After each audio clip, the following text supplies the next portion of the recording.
Hai teman-teman, pernah nggak kalian tiba-tiba melamun di tengah hari dan pikiran kalian lari ke bayangan seksi tertentu?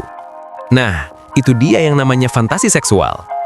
Seringkali, membayangkan hal-hal ini membuat kita merasa aneh atau bahkan bersalah.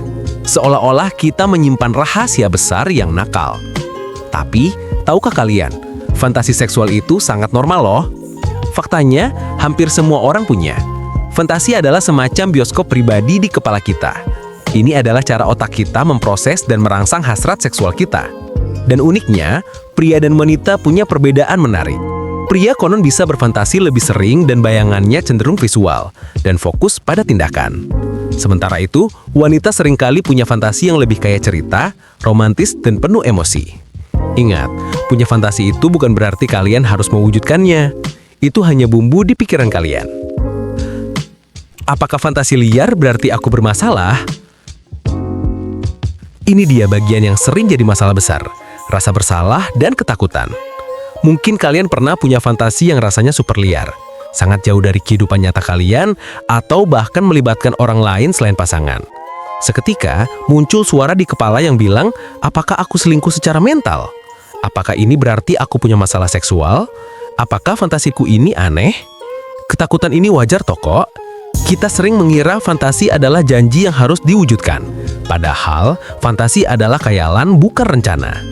Membayangkan menjadi sosok yang dominan atau bercinta di tempat umum misalnya adalah cara aman bagi otak kita melepaskan adrenalin atau memegang kendali sesaat tanpa harus menghadapi konsekuensi di dunia nyata.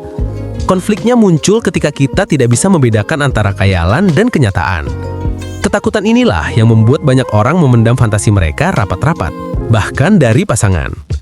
Padahal, memendamnya justru bisa bikin kalian merasa semakin jauh dari pasangan. Bagaimana mengubah fantasi menjadi bumbu positif? Kabar baiknya, fantasi seksual bisa menjadi alat yang sangat positif jika disikapi dengan benar. Kuncinya ada di dua hal, komunikasi dan batasan sehat. Pertama, anggap fantasi kalian sebagai inspirasi. Daripada menyembunyikannya, coba saring fantasi tersebut. Apakah fantasi kalian adalah tentang rasa seperti rasa dikejar, rasa dominan, atau rasa romantis? Ambil intisarinya. Kedua, beranilah berkomunikasi dengan pasangan. Jika kalian punya pasangan, bukan berarti kalian harus menceritakan detailnya. Kalian bisa memulai dengan santai seperti, sayang, aku lagi kepikiran hal yang seru nih. Gimana kalau kita coba roleplay jadi bos dan sekretaris? Bicarakan dengan keterbukaan dan rasa saling menghargai. Ingat 3 aturan emas. Kesepakatan, konsen, kalian berdua harus setuju dan nyaman. Keamanan, tidak boleh ada yang terluka secara fisik maupun emosional. Kenyamanan, jika satu pihak tidak suka, fantasi itu berhenti di ranah khayalan saja. Intinya, fantasi seksual itu normal, sehat, dan bisa jadi bumbu penyedap hubungan kalian selama kalian tahu cara mengelolanya. Gimana? Tercerahkan kan? Sekarang coba deh kalian renungkan, apa fantasi yang paling sering muncul di pikiran kalian?